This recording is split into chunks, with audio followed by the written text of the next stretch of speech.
They say laziness never pays off, but in the village of Udo, one man was about to find out if that was true, or if a talking goat could change his fate.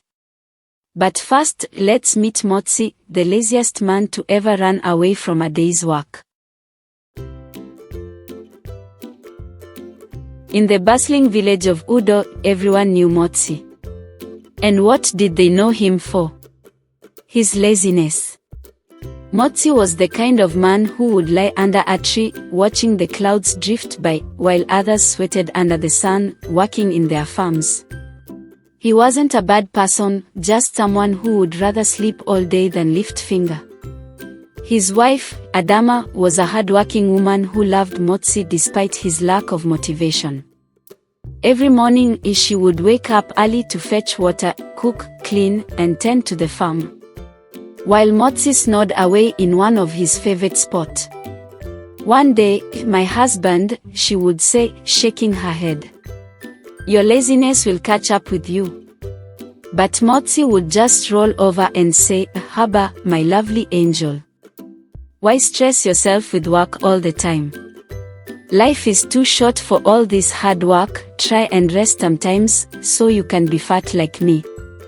She will just smile, "I love the way I am, and I want to be always beautiful for you, my lovely husband." After that she will leave the house and head to the farm. One scorching afternoon, while the villagers were busy with their chores, Mazi found his favorite mango tree and decided it was the perfect spot for his daily nap, as usual. As soon as he settled down and closed his eyes, he heard a voice. It was soft at first, then grew louder. "Mazi! Mazi!" The voice called. Mazi's eyes snapped open. Standing before him was a mysterious old woman. Her clothes were tattered, but her eyes sparkled with mischief. Who are you?" Mazi stuttered, sitting up straight. "Don't worry about who I am," the old woman replied with a sly smile.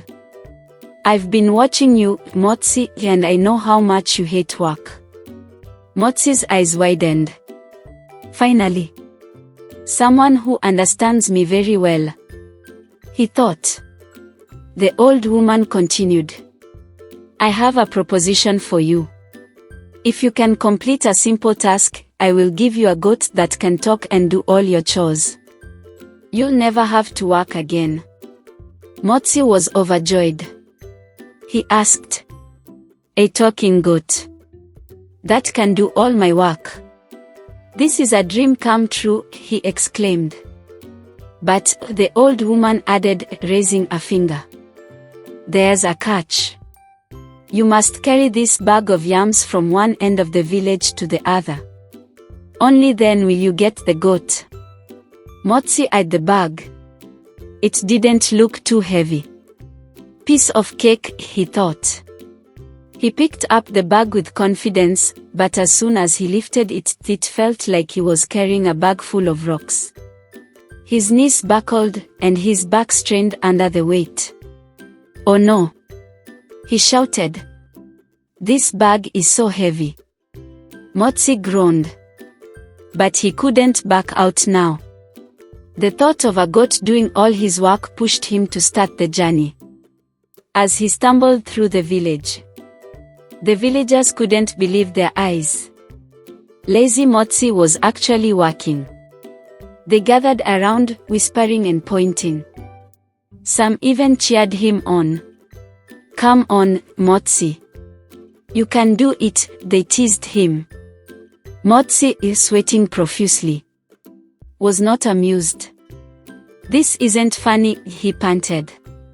His face twisted with every step, making the villagers laugh even more. As Mazi struggled, he thought about quitting. But just as he was about to drop the bag, the old woman appeared out of nowhere. "No resting, Mazi. Keep going," she said sternly. Mazi sighed and trudged on, his legs wobbling like jelly.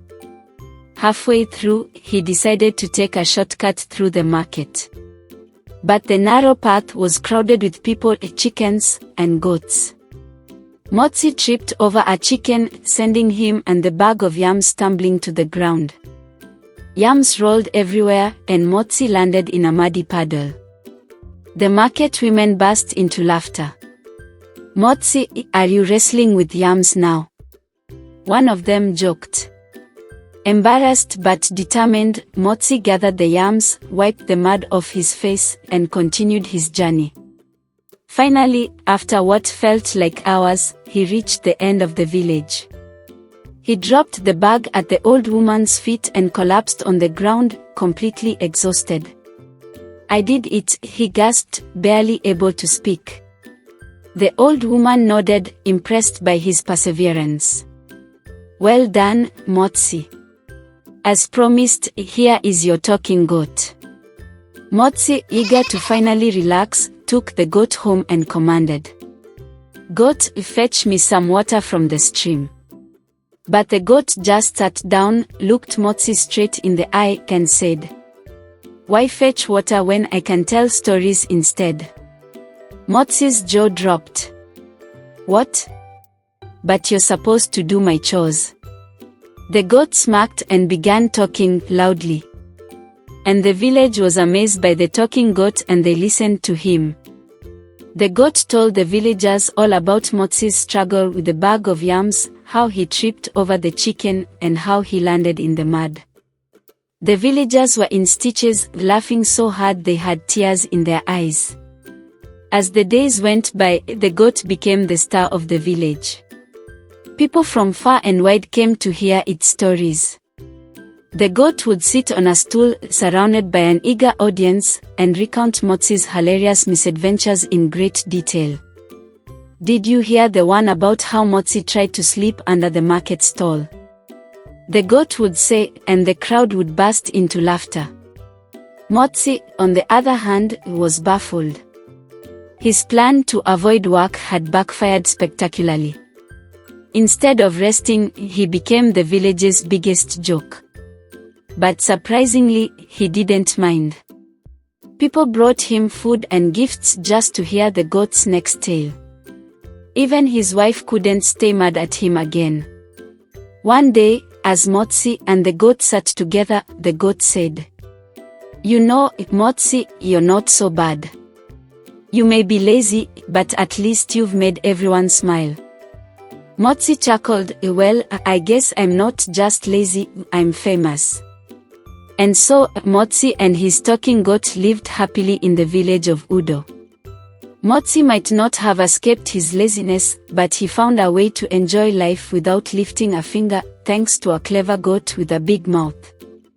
The story has numerous moral lessons, but what it teaches us is that sometimes, what we think is a shortcut to avoiding work leads us to unexpected adventures, and always love yourself the way you are.